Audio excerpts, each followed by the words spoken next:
ہماری شعری روایت میں جو افکار سب سے زیادہ زیر بحث آئے ان میں اقبال کا تصور خودی شاید سر فہرست کہا جا سکتا ہے۔ اس تصور کے بارے میں بہت کچھ لکھا گیا، اس کے حق میں بھی اور بہت کچھ اس کے خلاف بھی۔ فی الحال وہ موقع نہیں ہے کہ ہم اس کے حق یا خلاف میں کوئی بات کریں، لیکن اتنی بات ضرور ہے کہ اب تک کی بحث کا زیادہ تر تناظر فلسفیانہ رہا ہے۔ اقبال کے تصور خودی کو زیادہ تر فلسفیانہ تناظر میں دیکھا گیا، یا مذہبی روایت میں بعض اوقات، یا صوفیانہ روایت میں، یا کچھ اور حوالوں سے۔ نئے زمانے میں آ کر جناب ادریس آزاد صاحب کا یہ خیال ہے کہ تصور خودی کو سائنسی تناظر میں بھی دیکھا جا سکتا ہے۔ انہی سے ہم نے بات کی ہے، اور آج سے ہم اقبال کے تصور خودی کے سائنسی تناظر کے حوالے سے ایک نئی سیریز کا آغاز کرنے جا رہے ہیں، جن پر ادریس آزاد صاحب سے مسلسل بات ہوتی رہے گی۔ اس پہلی گفتگو میں زیر بحث سوال جو تھا وہ یہ تھا کہ اقبال کے تصور خودی کو سائنسی تناظر میں دیکھنے کا جواز کیا ہے؟ ایسی کیا بات ہے جو فلسفیانہ تناظر، سماجی تناظر، نفسیاتی تناظر اور جو دیگر تناظر اس سے پہلے تھے وہ واضح نہیں کر سکے، جو ہمارے سامنے اس سائنسی تناظر سے آ جائے گی۔ ویڈیو کی طرف جاتے ہیں، لیکن اس طرف جانے سے پہلے اگر آپ چاہیں کہ شوق کا یہ سلسلہ تعلق میں بدل جائے تو چینل سبسکرائب کر لیجیے۔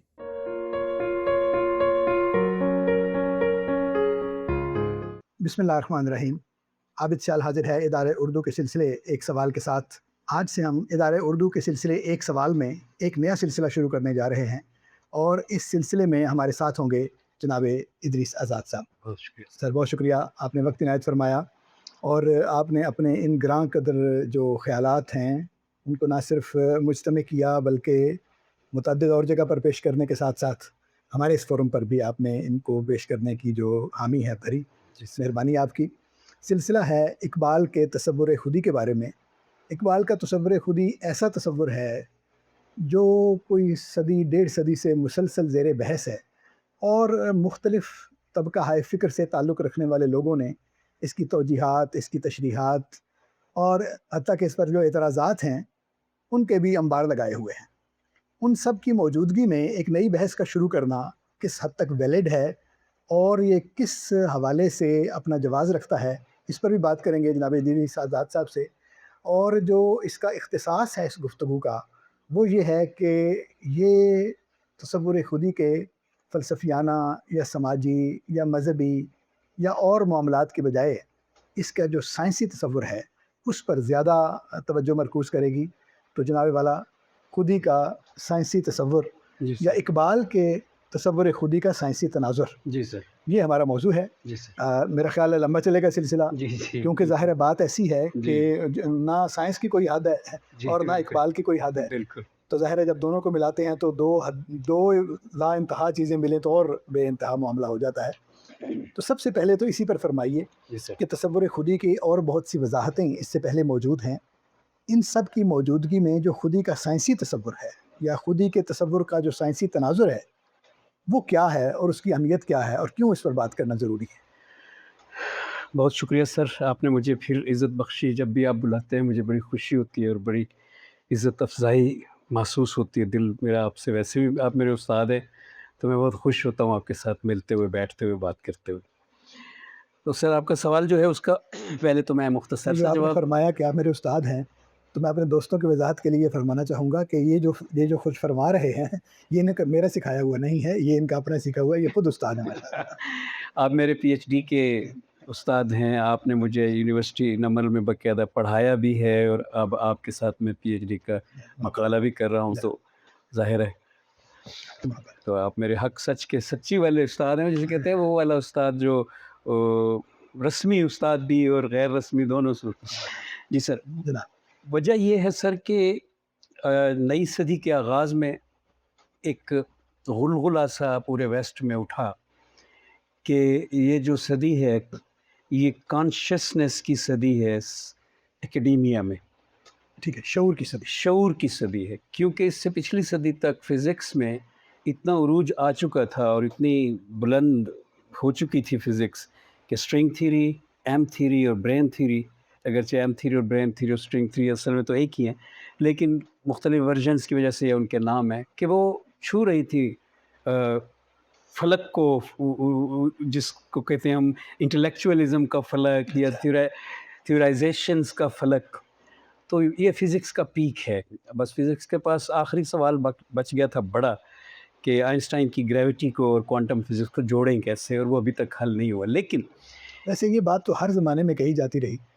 آئنسٹائن نے جب بات کی تھی تو ایسے ہی لگا تھا کہ ویسے اس کے بعد دنیا ختم ہو گئی، لیکن ایک صدی بعد جا کے پتہ چلا کہ معاملات ابھی آگے ابھی ایسا ہوگا، نئے تو یہ دروازے تو کھلیں گے. فی الحال کے جو دروازے آپ بالکل ٹھیک کہہ رہے یہ ہیں، دما دم صدائے کن دما دم فیکون ہے. صدائے کن فیکون ہے. تو بڑے بڑے سوال. اب اصل میں آپ نے بالکل ٹھیک کیا، میری توجہ، مجھے استاد ہے نا، میری اصلاح فرمائی. وجہ یہ ہے کہ میں یہ کہنا چاہ رہا تھا لیکن میرے الفاظ زبان نے ساتھ نہیں دیے، کہ فزکس کے ایک باب ختم ہو گیا ہے، اور جو اب کھل رہا ہے کوانٹم فزکس کی وجہ سے، یہ جہان نیا ہے. تو یہ میں کہنا چاہ رہا تھا. اینی ویز، خیر، تو جب ہم پہنچے پچھلی صدی میں، صدی کے ختم ہونے کے قریب 1995 میں غالباً، تو ایک بہت بڑے مشہور فلاسفر بھی ہیں اور بہت بڑے رائٹر بھی ہیں، ان کا نام ہے ڈیوڈ چالمرس. تو انہوں نے ایک ایکڈیمک سطح کا ایک تھیسس دیا، ایک کتاب آئی ان کی، جس میں انہوں نے کہا کہ جو کانشیسنیس ہے یہ سائنس کا موضوع ہے. اچھا، اس کا نام انہوں نے رکھا ہارڈ پرابلم آف کانشیسنیس. اور اس طرح سے اسے پیش کیا کہ فی الواقع سائنس کے جتنے لوگ تھے وہ متوجہ ہو گئے، حتیٰ کہ جو فزکس کے لوگ تھے، بڑے بڑے نوبل پرائز ونرز، اس کے آرگومنٹ کی وجہ سے وہ متوجہ ہو گئے. اور پھر سائنس نے کانشیسنیس کو آلموسٹ تقریباً سب سائنس نے، یعنی مابعد الطبیعیات سے اٹھ کر وہ طبیعیات کی دنیا میں طبیعت کی دنیا میں، اس کو جو ہے نا کانشیسنیس کو سائنس کا سبجیکٹ مان لیا گیا. اور اب تو خیر اس پہ کوئی 50 نام تو میں یہاں بیٹھے بیٹھے گن سکتا ہوں، جو بڑے نام بھی ہیں، پاپولر بھی ہیں، یونیورسٹیوں میں پروفیسرز ہیں، ان کے بڑے بڑے حلقے ہیں، اور وہ کام کس پہ کر رہے ہیں؟ سیلف پہ، خودی پہ، یا کانشیسنیس پہ. اب سوال یہ جو آپ کا تھا، اس کے ساتھ ذرا وضاحتی سوال تھوڑا سا یہ اگر اٹیچ کر دیا جائے کہ وہ خودی کس کو سمجھتے ہیں، تو پھر بات اور واضح ہو یہ جائے بہت گی. ضروری ہے. جی ہاں.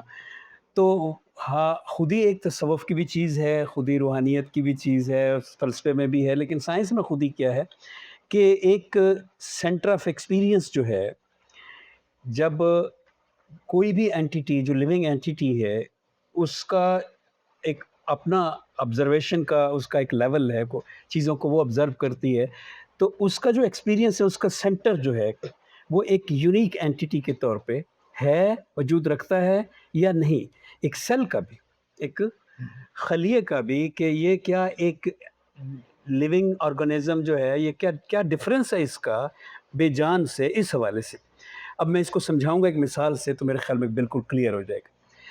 سر، اگر ایک شیشے کا گلاس لیں، اس میں پانی ہو، اور اس میں ایک قطرہ سیاہی کا ڈالیں، بہت چھوٹی سی بوند، تو فوراً وہ پانی میں کلر اس کا پھیل جائے گا. اس کو کہتے ہیں انٹروپی، کہ فوراً چیز جو ہے وہ ڈسپرس ہونا شروع ہو جاتی ہے. ڈس آرڈر کائنات میں ہمیشہ بڑھتا چلا جائے گا. اس کو سیکنڈ لا آف تھرموڈائنامکس کہا جاتا ہے. لیکن اگر ایسا ہو کہ آپ یہ تجربہ کر رہے ہوں اور شیشے کا گلاس رکھ کے بیٹھے ہوئے ہوں، اور جو ہی آپ بوند پانی کی ڈالیں اور وہ نہ پھیلے، وہیں کی وہیں رہے جیسی تھی، تو آپ کیا گیس کریں گے؟ آپ کا کیا خیال ہوگا کہ یہ کیا ہو گیا ہے؟ یہ تو انک تھی، اس کو پھیل جانا چاہیے تھا. سم ہاؤ کوئی چیز ہے جو اس کو روک رہی ہے پھیلنے سے. اس کے انسائیڈ، اسی بوند کے اندر کچھ چیز ہے جس کو بکھر جانے سے، ٹوٹ جانے سے، ڈیزالو ہو جانے سے روک رہی. دیٹ پرٹیکولر تھنگ جو ہے، اس کو انٹروپی کے اگینسٹ، یعنی انٹروپی فزکس کہتی ہے ہوگی، لازمی ہوگی، سیکنڈ لا ہے، لیکن اس کو ہم کہیں گے یہ کیا ہو رہا ہے، پھر یہ انٹروپی کے اگینسٹ ہو گیا. تو لائف جو ہے، خلیہ جو ہے، زندگی کا جو سیل ہے، وہ یہی کام کرتا ہے. اس کو روک کے رکھتا ہے، وہ اس کے ریزولوشن کو روکتا ہے، اس کو کائنات میں حل ہو جانے سے روکتا ہے، پانی میں حل ہو جانے، کیونکہ یہ تو چھوٹے سیل تو ہوتے ہی مایا میں ہیں. تو اس کی جو وجود ہے، اس کو اقبال کے الفاظ میں اگر کہیں تو اس کی انڈیویجویلٹی جو ہے، اس کو قائم رکھتا ہے. اس کو قائم رکھنے والی جو چیز ہے وہ کیا ہے؟ That is called the self in scientific language. بہت اچھا. تو اب ان کے سینس میں اس پہ سائنس کے بہت سے لوگ اس میں انوالو ہو گئے ہیں، اور جن میں راجر پینروز جو ہے وہ نوبل پرائز ونر ہیں. ان کی ایک بڑی خاص تھیری آ چکی ہے اس پہ، جس کو کہتے ہیں آرکیسٹریٹڈ آبجیکٹیو ریڈکشن. اور اس کا مختصر نام ہے. یہ کانشسنس کی تھیری ہے پلس فزکس. ان کے ایک پارٹنر بھی ہیں جنہوں نے مل کے یہ تھیری دی ہے، اور وہ ہیں اسٹوارٹ ہیمراف، اور وہ بہت بڑے نیورو سائنٹسٹ بھی ہیں، اور انہوں نے ساری عمر ایک اینستھیزیالوجسٹ کے طور پہ جاب بھی کی ہوئی ہے. تو ان کو پہلی بار یہ احساس ہوا جب کہ آخر وہ کیا چیز ہے جو جب ہم اینستھیزیا دیتے ہیں مریض کو تو وہ اس سے چلی جاتی ہے. اچھا ٹھیک ہے. اس کویسچن کو لے کے وہ آگے بڑھے، اور پھر انہوں نے مل کے ان کے ساتھ. تو میں آپ کے سوال کا جواب آخری 2 لائنیں لگا دوں جواب کمپلیٹ کرنے کے لیے. تو آپ کا سوال یہ ہے کہ سائنس کی طرف سے ہم اب ان پہلوؤں کو دیکھیں گے کہ کیا یہ انسانی خودی پر، جس کو اقبال دی سیلف کے طور پہ کس حد تک منطبق ہوتی ہے، اور کیا کوئی انسانی خودی الگ چیز ہے اسپریچول، یا اسی سیل کی خودی جیسی سائنٹیفک چیز ہے. تو اس کے ڈفرینس پہ ہم مطلب بات کریں گے. اس حوالے سے میرا یہ تناظر جو سائنسی تناظر ہوگا وہ اس حوالے سے ہوگا. ٹھیک ہے. تو اس کا مطلب ہے کہ جیسے جیسے علوم آگے بڑھ رہے ہیں، جی جیسے جیسے انکشافات آ رہے ہیں، تو اسی حساب سے ہمیں یعنی اس تصور کے دیکھنے کے، اس کے پرکھنے کے، یعنی دونوں طرف سے پرکھنے کے، جی یعنی فار بھی اور اگینسٹ بھی، جی اس کے پرکھنے کے نئے تناظر سامنے آ رہے آگے ہیں. ہیں. تو سائنسی تناظر جو ہے وہ ایک آپ کے خیال میں، یا جو جی فزکس کا جو تناظر ہے، جی یہ نیا تناظر ہے اسی بالکل. تصور خودی کو سمجھنے کا. صرف فزکس کا ہی نہیں، اصل میں بات یہ ہے کہ خودی پر پہلا سوال تو اقبال سے خود اس اسرار خودی کے ٹرانسلیٹر پروفیسر نکولسن نے کر دیا تھا. یہ تو آپ کے جی جی علم میں ہے کہ بھئی آپ یہ جو خودی کر رہے ہیں، ہاں، اور وہ کافی لمبی گفتگو ہے. گفتگو ہے. جی ہاں. تو یہ جو سیکریٹس آف دی سیلف آپ کہہ رہے ہیں، یہ سیلف ہے کیا؟ آپ کے پاس اس کا کیا ثبوت ہے کہ ایک سیلف ہوتی ہے، اور آدمی کے اندر ہوتی ہے، جسم میں ہوتی ہے، کہاں ہوتی ہے؟ دل میں، دماغ میں. وہ سیلف کیا چیز ہے؟ تو یہ جو ان کا نکلسن کا سوال تھا، اس کے جواب میں اقبال نے پورا ایک مقالہ لکھا جس کا نام ہے دا philosophical bases of the self. تو اس میں جو اقبال نے بریڈلے کو، جو ایک بہت پہلے کے بڑے فلاسفر ہیں اور خودی کے فلاسفر ہیں، اور اقبال کے الفاظ میں بریڈلے کی کتاب کے پہلے 2 چیپٹر جو ہیں وہ اپنشد ہے خودی کے موضوع پہ. اچھا، یعنی اتنا اس بندے نے اس میں ڈیٹیل میں جا کے بات کی. کیا بات. تو بریڈلے کو ڈسکس کیا، اور پھر اس میں اقبال نے تھارولی جو ہے نا اس کو لیا کہ خودی فلاسافیکل بیسز میں. ظاہر ہے اقبال کی فلاسفی سائنس سے جدا نہیں ہوتی، تو فلاسافیکل بیسز کی ڈسکشن میں اقبال بیسیکلی سائنٹیفک ڈسکشن ہی کی بات کر رہے ہیں. تو مدعا یہ ہے میرا کہ یہ انسانی خودی بھی ایک سائنٹیفک اینٹیٹی ہے، اور ہم اس کو پہلی بار جو ہے نا آپ کی وساطت سے یہ ذکر اٹھا رہے ہیں کہ اس کو سائنٹیفک تناظر میں دیکھا جائے کہ یہ اینٹیٹی سائنٹیفک انداز میں کہاں ایگزسٹ کرتی ہے. اور آگے چل کے ہم دیکھیں گے کہ کس طرح ایک سائنٹیفک، جس کو ہم کہتے ہیں ڈیٹا نیٹ ورک، کس طرح ایک ڈیٹا نیٹ ورک دوسرے ڈیٹا نیٹ ورک سے محض کم ڈینس یا زیادہ ڈینس ہونے کی وجہ سے مارکووین بلینکٹ کا نام اسے مل جاتا ہے، اور وہ کس طرح وہ چیز جو ہے خودی کو ریپرزینٹ کرتی ہے جدید نیورو سائنس میں. تو اس پہ ہم بات کریں گے. یہی ڈیپ ہمارا آگے کا جو ہے وہ. بہت اچھا. تو یہ جواز جو اس کا ہے، اس کے بعد جو بات ہے وہ یہ ہے کہ کیا 2 طریقے ہو سکتے ہیں. ایک تو یہ ہے کہ ہم کچھ اس یعنی جو کچھ اصطلاحیں ہیں، یا وہ جو جس کو ہم بیسک پوائنٹس ہیں ان پہ ہم بات کریں، جو 2-4 سمجھنا پہلے ضروری ہیں اگلی بات سمجھنے کے لیے. جی ایک طریقہ یہ ہو سکتا ہے. میں تو یہ عرض کروں گا کہ دوسرا یہ ہے کہ آپ آغاز کریں بات کا کہ پہلا نقطہ جو ہے اس سارے معاملے میں کیا ہو سکتا ہے بات کرنے کا. سب سے پہلا نقطہ یہ ہونا چاہیے سر کہ جو خودی جب ہم کہتے ہیں یا سیلف ہم کہتے ہیں اوورآل جنرلی، تو اس سے ہم مراد کیا لیتے ہیں. سب سے پہلے یہ ہونا چاہیے.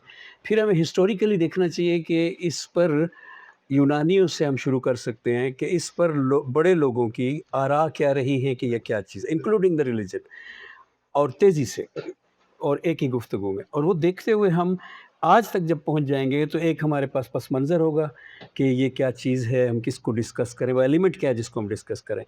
تو میں اس سلسلے میں اگر آپ اجازت دیں تو یہ کہوں گا کہ ایک چیز ہے جس کو ہم کہتے ہیں آئی ایمنیس انگریزی میں. اچھا، واہ، کیا بات ہے. آئی ایمنیس، ہاں میں ہوں.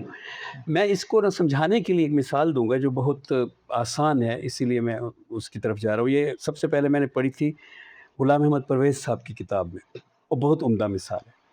وہ یہ خود ہی سمجھا رہے تھے یا میں ہوں ہونا سمجھا رہے تھے، تو وہ کہتے ہیں کہ انسانی جسم کے جتنے بھی سیل ہیں، بایولوجیکل سیل، خلیے، یہ سارے کے سارے with in 3 to 5 to 7 years replace ہوتے رہتے ہیں. یعنی سیل کا کام ہے وہ بچے پیدا کرتا ہے، تو پچھلے والا باپ تو اب فوت ہو جائے گا نا، اس کے بچے آ جائیں گے. تو پوری باڈی چونکہ سیلوں سے بنی ہوئی ہے، تو ہڈی کا ذرا دیر سے یہ عمل کرتا ہے، تو کل ملا کے اتنا وقت لگ جاتا ہے کہ 3 ساڑھے 3 سال جو ہیں اس میں پورے وجود میں کوئی ایسا سیل باقی نہیں رہتا جو 3 ساڑھے 3 سال پہلے تھا. اچھا، سب کچھ نیا آ جاتا ہے. Not a single one. اچھا، یہ تو وہاں انہوں نے ایک مثال دی کہ اس بات کو یوں سمجھیے، یعنی سارا جسم آپ کا وہ تو چلا گیا، وہ چلا گیا، وہ اب نہیں ہے. یہ تو نئے جسم. نہیں جی. کیا بات. تو یہ انہوں نے جب لکھی تو آگے انہوں نے اس کو پھر ایک تمثیل میں جو ہے نا ایڈجسٹ کر کے سمجھایا کہ میں کیا کہہ رہا ہوں. تو انہوں نے کہا کہ فرض کریں جی کہ آپ نے کسی شخص سے قرض لیا ہے اور معاہدہ ہوا ہے کہ میں آپ کو 3 ساڑھے 3 سال بعد یا 4 سال بعد واپس کر دوں. 4 سال بعد آپ نے انکار کر دیا کہ میں واپس نہیں کرتا، وہ عدالت میں چلا گیا، جج کے سامنے آپ پہنچ گئے ہیں. اب کیا جج کو آپ وہ بایولوجیکل اکیڈیمک پیپر اور تھیسس دکھا کر یہ قائل کر سکتے ہیں کہ سر اس نے جس کے ساتھ یہ معاہدہ کیا تھا وہ میں نہیں ہوں؟ اچھا، یعنی میرا ایک بھی سیل اس وقت آپ لے لیں، جس نے وعدہ کیا تھا، جس نے وعدہ کیا تھا یہ تو وہ نہیں. اس کا کوئی material object element, not a single one, zero اس میں ہے. تو سر میں کیسے دوں؟ یہ دیکھیے اکیڈیمک پیپر پڑھے ہیں جج صاحب، تو کیا جج مان جائے گا؟ تو یقیناً ان کا جواب یہی تھا کہ نہیں مانے گا. جج کہے گا کہ جو چیز آپ کے اندر ہے، جو اب بول رہی ہے، اس نے پیسے لیے تھے، اس جسم نے نہیں لیے. تو جب پرویز صاحب یہاں بات کرتے ہیں تو یہ سمجھا رہے ہوتے ہیں کہ ایک چیز ہے جو الگ ہٹ کے ہے اس فزیکل وجود سے، تو اس کو ہم کہتے ہیں میں ہوں، آئی ایم نیس. اب ہم اس کا ایک پل میں جائزہ لیتے ہیں، اس کا ہسٹوریکلی جلدی سے، کہ سب سے پہلے تو ہندو مت میں سیلف کا ذکر ہے، لیکن ہم اس کو ترتیب میں یونانیوں سے بعد بیان کریں گے. سب سے پہلے ہم جو ہے لیتے ہیں کہ سوکریٹیز نے.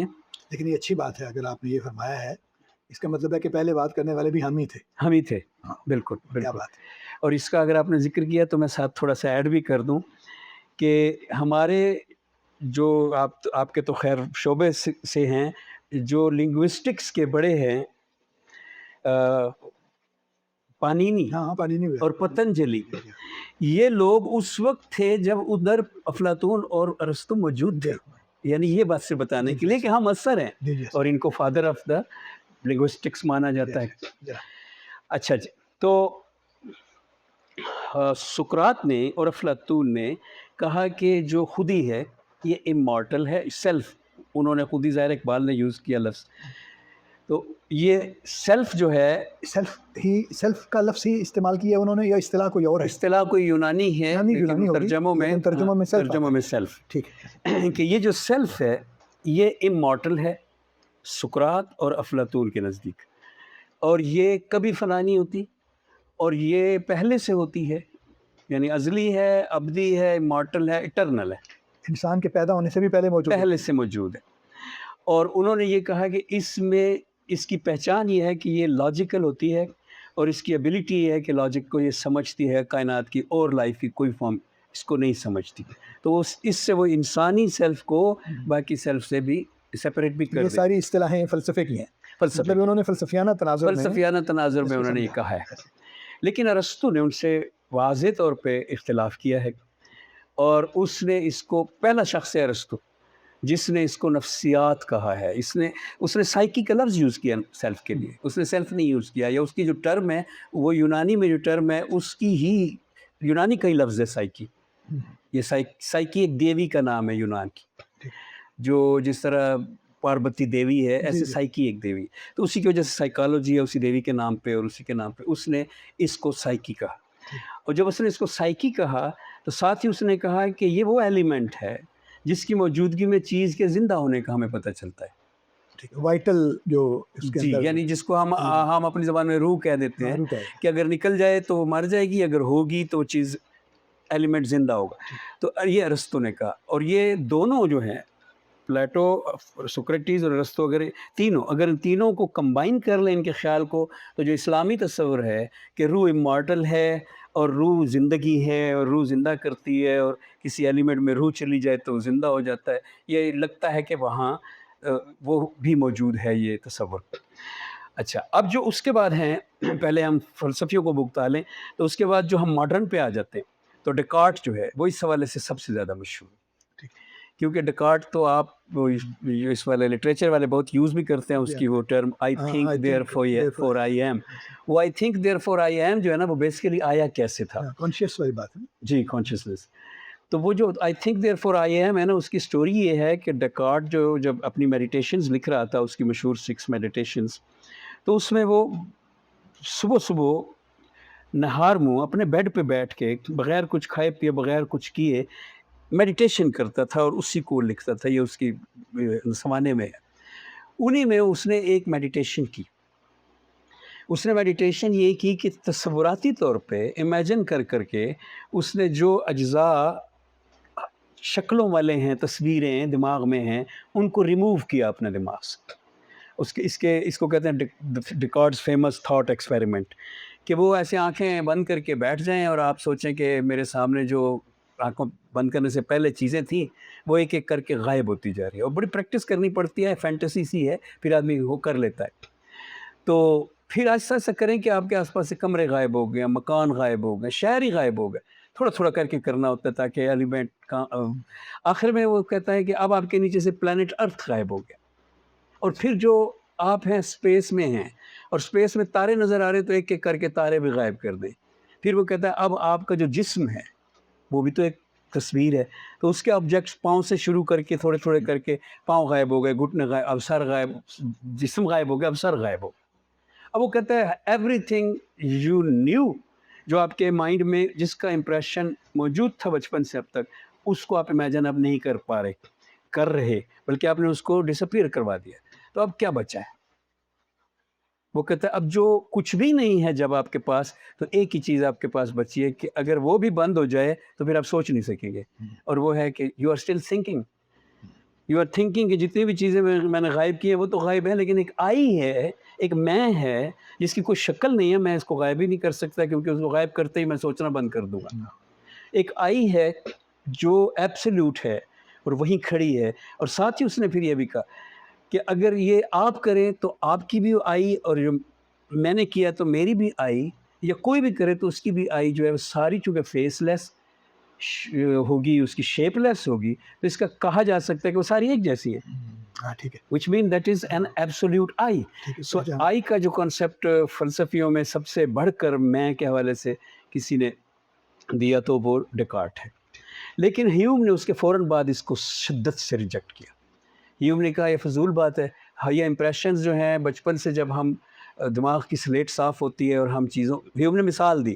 اس نے کہا کہ اور تو اور 25 سال کا بھی ایک لڑکا ہو جو جنگل میں پیدا ہوا اور اس نے کبھی گاڑی نہیں دیکھی، اگر اس کو آپ سڑک پہ کھڑی ہوئی گاڑی دکھائیں تو کیا یہ بتا سکتا ہے کہ یہ چلتی ہے، یہ چلنے والی چیز ہے؟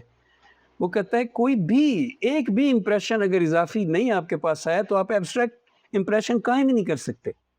یعنی آپ اس نے لکھا ہے کہ وہ سمجھے گا کہ اس کے جو پہیے ہیں وہ پہیے تو نہیں کہے گا انہیں، یہ بھی پتھر ہیں جو زمین کے ساتھ پکے فٹ ہیں. یعنی اس نے کبھی گھومتی ہوئی چیز نہیں دیکھی. جو ہے نا یہ کہا کہ یہ نیسیسٹی ہے، سینٹر آف ایکسپیرینس کے طور پہ نیسیسٹی ہے کہ ایک آبجیکٹ جو کلیم کرتا ہے کہ that object is experiencing something, then there must be some place to set that experience there. کوئی ایک اینٹیٹی ہوگی جو کہے گی کہ ہاں اچھا بہت سارے ایکسپیرینس کرتا ہے ایک انسان، اینٹیٹی وہ ایک ہے جو وہ سارے کر رہی ہے. یعنی کانٹ یہ کہنا چاہ رہا ہے کہ بے شک ایکسپیرینس باڈی کا جو پیر کا ایکسپیرینس ہے وہ پیر کے سیلوں کا ہوگا، جو سر کا ایکسپیرینس ہے وہ سر کے سیلوں کا ہوگا، لیکن وہ الگ الگ نہیں رہتے. ایک اینٹیٹی ایسی ہے جو ان سب کے ایکسپیرینس کو ایک جگہ پہ جمع کر کے اپنا نام دیتی ہے کہ یہ میرا ایکسپیرینس ہے. تو وہ کہتا ہے یہ نیسیسٹی ہے اس وجود کی کہ اس کا سینٹر ہو. تو یہ ہو اندر کنٹرولنگ آفس کوئی ہونا چاہیے. بالکل. تو یہ فلسافیکل جو ہے اب تک کی، اب تازہ تو ہم بات اپنے عنوان کے ساتھ کریں گے نا، تعارفی میں یہ تھی ہسٹری. اور آئی ایمنیس جو ہے، اب اس میں ہم تھوڑا سا ریلیجن کو بھی ٹچ کریں گے.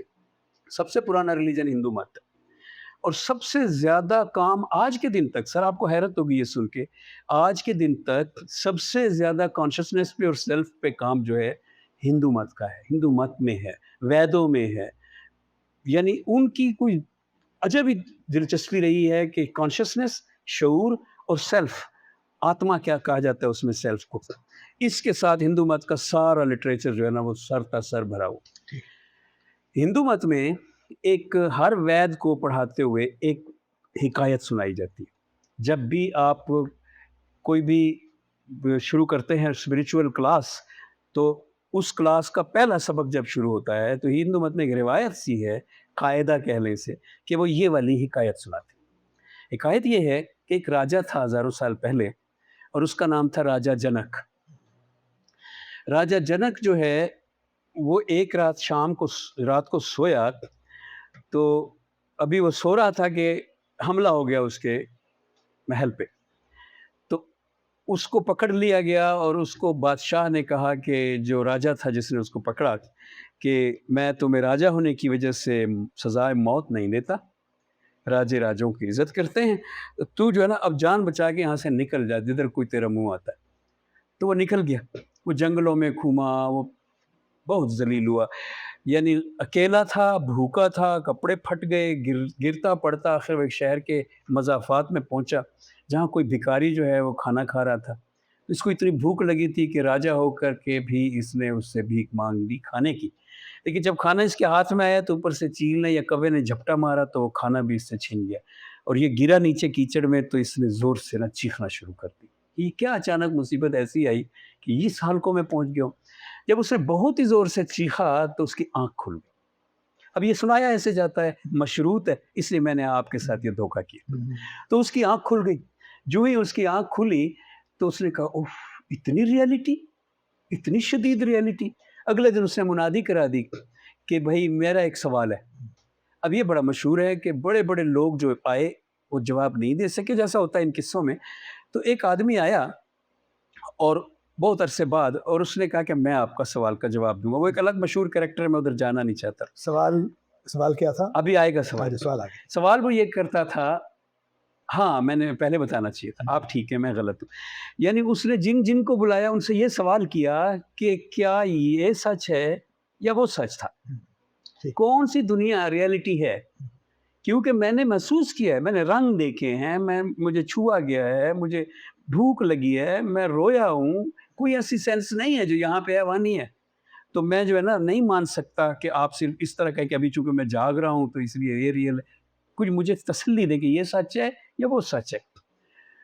تو یہ سوال تھا. اب وہ بندہ جو آیا، آخری جو دانا بندہ تھا، تو اس نے کہا میں آپ کے سوال کا جواب دوں. میں آپ سے پہلے 2 سوال کرتا ہوں. سوال یہ ہے کہ جب آپ وہاں تھے تو یہاں کی کوئی چیز وہاں تھی؟ اس نے تھوڑی دیر سوچا، اس نے کہا نہیں. اس نے کہا اب جب آپ یہاں پہ ہیں تو وہاں کی کوئی چیز یہاں پہ ہے؟